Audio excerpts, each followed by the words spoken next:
All right, Leo, welcome back to my channel. I'm Ryan with Arrows of Love. Today we're going to do your May 2021 tarot and astrology. So let's start with the astrology first. The sun is moving through the last degrees of Taurus. It's at about 27, 28 degrees right now.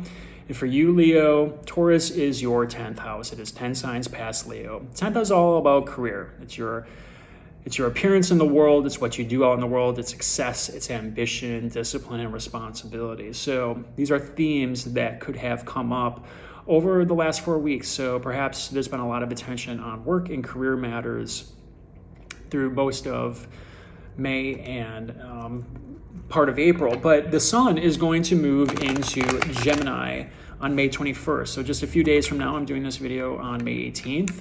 And Gemini for you is your 11th house. It is 11 signs past Leo. And the 11th house is all about friends. It's your group associations. It's your communities. It's also your hopes, wishes, and dreams. So, now is the time to kind of wish upon a star. The thing is with this particular Gemini season is that Mercury, which is the planet that rules Gemini, it's also the messenger planet, is going to be going retrograde from May 30th through June 22nd. It's going to be in its home sign of Gemini. So this points to a lot of miscommunication, possibly with friends, group associations overall, any group that you're a part of, if it's extracurricular activities, hobbies. Or you might just be reviewing long-term goals overall. Maybe things change on that front. Mercury is the messenger planet, as I said, so communication is going to be really funky during this time. The last time we had a personal planet retrograde in its home sign was Mars, and that was last year in 2020. It was there for almost 6 months, and by the time it reached the very last degrees of Aries, January 6th happened, at the insurrection at the Capitol. So whenever personal planets retrograde in their home sign, it really is an intense time. So expect intense communications possibly coming from friends here. The love planet Venus is also sitting in that 11th house in Gemini. So love might take on a more of a friendship type quality over the next couple of weeks, as opposed to something that's a little bit more romantic. This is a little bit more intellectual. Gemini is an intellectual sign. It's the great converser. They love communication overall. They're great with communication. It can be very flirty, but this is more about the intellectual stimulation of love. So it's got a little bit of different feel as opposed to Venus in Taurus, which is more about the good wine, the nice dates, the comfortable blanket, maybe a nice movie night. It's more about the feels. As opposed to more mental energy when Venus is sitting in Gemini.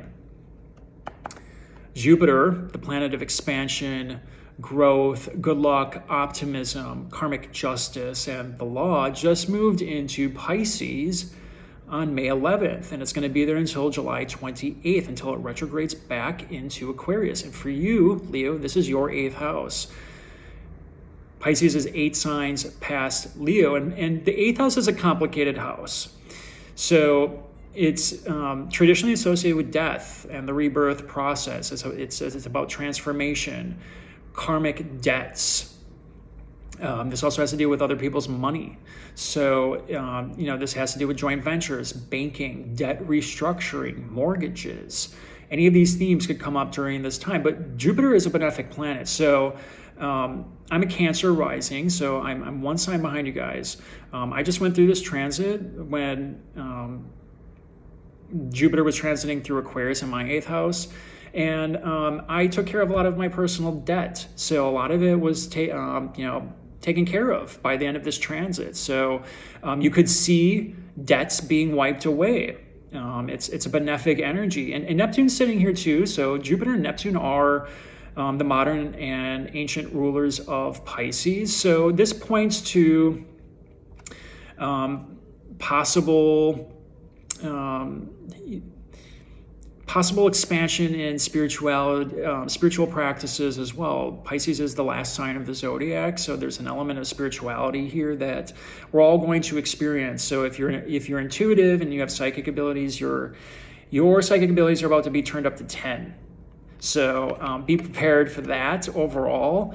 But this also points to potential escapist behaviors as well. Pisces lives in kind of this dream state. It's very compassionate and empathetic, but they have a hard time dealing with reality and staying grounded. So, over the summer, be really careful about your alcohol consumption, drugs, sex, especially for you, Leo. The eighth house is traditionally associated with intimate matters. So don't let your sex life totally dominate during this time, but you could actually see a really nice boost in this area too, because Jupiter is the planet of expansion. But know that whenever Jupiter touches the eighth, again, I'll just give you personal examples. I dealt with a lot of death in my life over the last couple of months, and it's more personal. It's not just the pandemic, which I think we're all getting over in some way, shape, or form. People are still grieving from losing loved ones during this awful pandemic. It's probably the worst one in history. But this might actually touch a little bit closer to home. So I had some friends unfortunately pass away from drug use and some other things. They were dealing with some pretty tough things. So it's one of those transits that really touches home. And sometimes Saturn's associated with death and decay. Jupiter can also as well, especially in that eighth house. So I'm telling you this to not scare you. I want you to be prepared so you're consciously aware of potential themes that could come up during this time. But watch for escapist behaviors overall. But it's really good for debt restructuring, wiping away debt in your life overall, and clearing out karmic debt owed to you and to others. So this could be a really good time for healing and forgiveness and other things on the relationship front. So I want you to be aware of that. Mars is in Cancer. It's in your 12th house. Cancer is 12 signs past Leo, and in the 12th, Mars is in its fall position. It's debilitated here. So it doesn't do quite as well. It points to issues with conflicts within family. It could be conflicts within the house. It could be home repairs. You got to be really careful around water. I'm going to give you another example in my personal life. So the last time Mars was in Cancer was back in the summer, May-ish of 2019. I took a fall on a boat, and I ended up dislocating my shoulder. So Mars is associated with conflict, cuts, aggression, and I ended up having surgery. So you can see where, again, you got to be really careful. And for you, this is in your 12th house. The 12th house is a hidden house. It's things that are lurking beneath the surface. It's about the subconscious, research, isolation, confinement. So if any of these themes are ringing true for you, it's because that Mars is sitting in that 12th house. And the 12th house is also a house of undoing, self-undoing, and self-sabotage. So you got to be really careful here, especially with Mars, because any impulsive action is not going to give you good results. The good news is that Mars is going to move out of Cancer and into Leo, which is much happier in Leo overall, on June 11th. So it's going to be in your home sign. You're going to feel a nice uptick in energy. You're going to have a nice lively boost of vitality, wanting to get out there, maybe exercising more. But right now it's sitting in that hidden house, so you might be feeling really restless overall, and it might be causing some issues at home. So be aware of that. We're also going to go through some lunar eclipses at the end of the month. The eclipse seasons are coming. These are also marked major changes that could come out over the next 6 months. So the themes here, the eclipses are going to happen on the Gemini, Sagittarius axis. And for you, Leo, Sag is your 5th house. So this has to do with leisure, fun, romance, children, fun and games, sports. So it's a house of karmic rewards, and the moon's going to be sitting over there. So you might get a nice little uptick in romance. You might meet someone during this time. But this also could point to potential endings as well. So eclipses, literally something is eclipse. So something comes to an end. And then 2 weeks later, we will go through the solar eclipse in Gemini, which is that 11th house of friendship, hopes, wishes, and dreams. So you're going to be reassessing those long-term goals. You might be reassessing your friend group, the people that you hang out with, maybe even hobbies. All these themes are going to come up for you in very stark reality, and it's going to cause some change of some type. It's big changes. Eclipses always mark big changes. So the best thing you can possibly do is go with the flow, understand that the universe is realigning you toward your destiny. So whatever comes out, whenever a door closes, a window opens. So you look for opportunities if you're going through some, more difficult transits here. One more thing about Mercury retrograde in Gemini. It's when it stations retrograde, it's going to be at 24 degrees of Gemini. It's going to be making a square, which is a 90-degree angle over to nebulous Neptune sitting in Pisces. So whenever Neptune and Mercury make a square, this has to do with disillusionment in communication. It could deal with dishonesty, whether it's intentional or not. So there could be some deception in the air overall right around May 30th, 31st. And the square aspect is going to occur at least twice. So right around, this June time frame, be really careful about communication. If something doesn't pass the smell test, chances are it's not good. So be aware of that, because it's going to be very prominent for everyone. And again, it's disillusionment about something. So don't kid yourself. Don't lie to yourself either, because it points not only to other people, but within you. So sometimes you have to do some self-reflection and take a step back and really say, am I kidding myself about something here because it's not working out, or I want a certain outcome, but my expectations aren't aligning with what reality is actually showing me. So that can point to disillusionment overall, but be aware of that. So Jupiter in the 8th, though, that could be good for intimacy, good for wiping out debts. Overall, Saturn's still sitting in that 7th house of partnerships. It's going to completely make over this area. Saturn's the taskmaster. So anything not built on a steady foundation probably isn't going to last, unfortunately.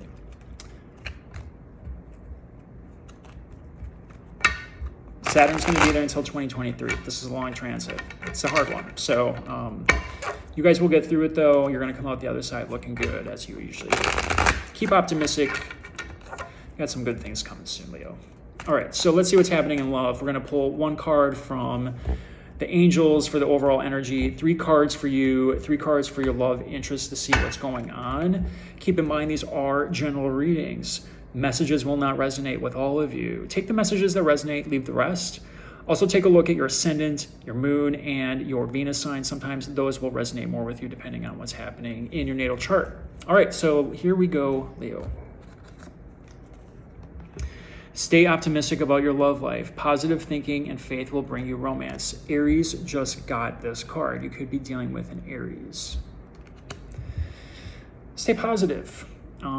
Changes are in the works. Universe is realigning us. We are dealing with the aftermath of 2020, and certain things are going to come and go. So, and that's part of this. It's building the new future. So be optimistic. All right, 3 cards for you. Let's see what's happening. King of Pentacles. This is Taurus. We are in Taurus season. The Sun. Wow, that's you.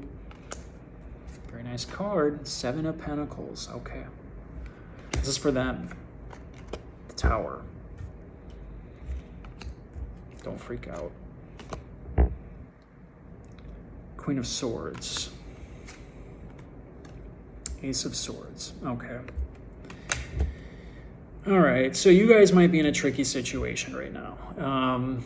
Saturn in that 7th house of marriage and relationships, like I said, it's going to test you, and it's going to test what is here to last and what's not. So you got to be optimistic about your love life, right?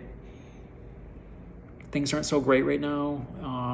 Better things are to come, right? So what this is saying to me, King of Pentacles, this is Taurus energy. We're in the sign of Taurus right now. So you could be very focused on work. Focus on your career, building that steady foundation. The steady foundation of love, too. The King of Pentacles wants something that lasts long term. They take their time. They don't really rush things too much. But this is also a house of value. So you need to examine your self-worth. Where are you going? What constitutes success in a relationship for you? And the Sun is your card. So this is saying to me that you are on the right track.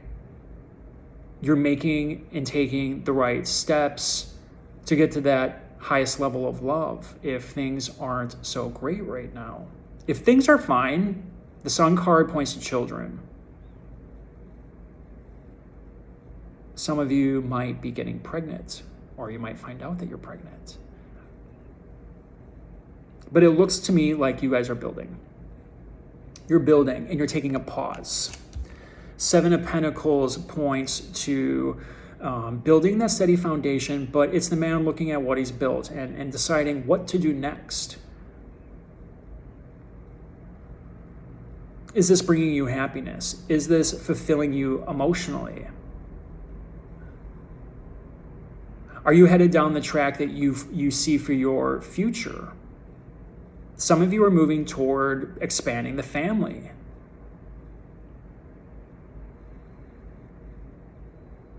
This is the Children card.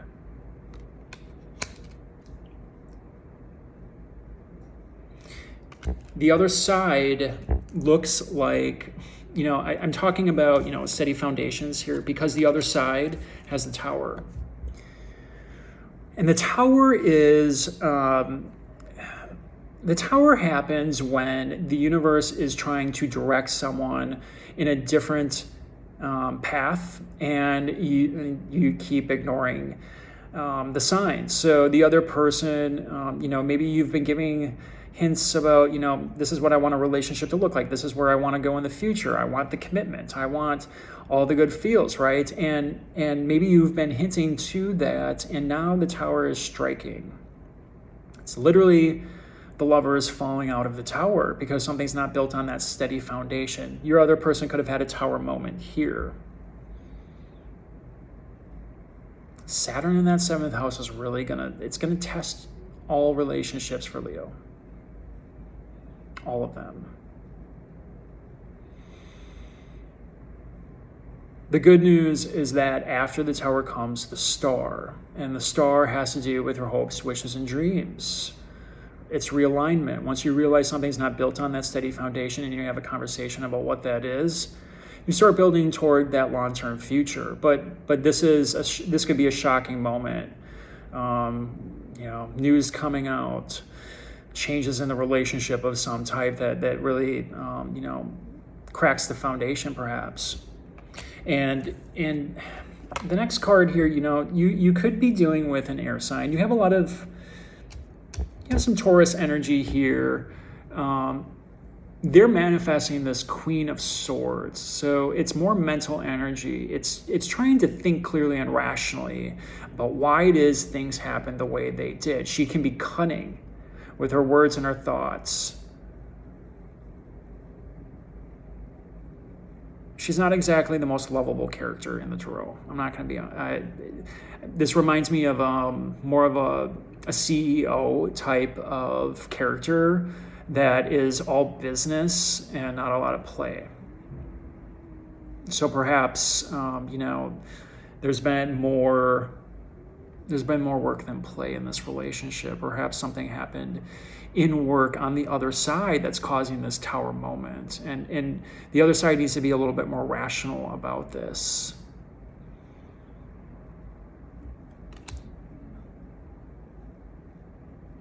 The next card, though, is an interesting one. So you're going through this Tower. They're going through a Tower moment. Something really is shaking them up. It's asking them to not be so emotional, be rational, and then you get the victory because you're going to see the outcome and the results by being rational. So the Ace of Swords is always the new start. It's the new cycle. It's a victory of some type here. You're going to get your other person's going to have a favorable outcome. I don't think this is necessarily a breakup. If you're going through some relationship issues, though, it looks like you guys will get the victory, or there's a victory on the other side here to start something new. Let's pull a card for the outcome. Yeah, 8 of Pentacles. So you have the 7 and the 8 here. This is back to work, quite literally. So you might decide you have a conversation about whatever this issue is. You take the pause. You have this Tower moment. You assess it rationally, and then you get back to work on your relationship. You keep building. You're going toward... You haven't reached that final destination. Life is the journey. Love is the journey. There is no final destination in love. So you get back to work and rebuilding that relationship so it can be on the steady foundation. So you can avoid the Tower moment. but this is going to require some work. Could be issues here. You know, there's points, there isn't a lot of cups here. There's more pentacles and mental energy here. So maybe you're reassessing finances. Like I said, Jupiter in that 8th house has to deal a lot with debts. So maybe there's something here with money that you guys need to work out. Be positive. Good things are in fact coming. There will be resolution, and things might actually be resolved better than you even think. Jupiter does provide that benefic energy, but Saturn in the 7th, you're going to be tested until 2023 in relationships, Leo. That's just kind of the way these work. I hope you enjoyed these readings. If you do like these readings, please click the like button and subscribe. It's very much appreciated from me, and we'll talk to you next time, Leo. Take care.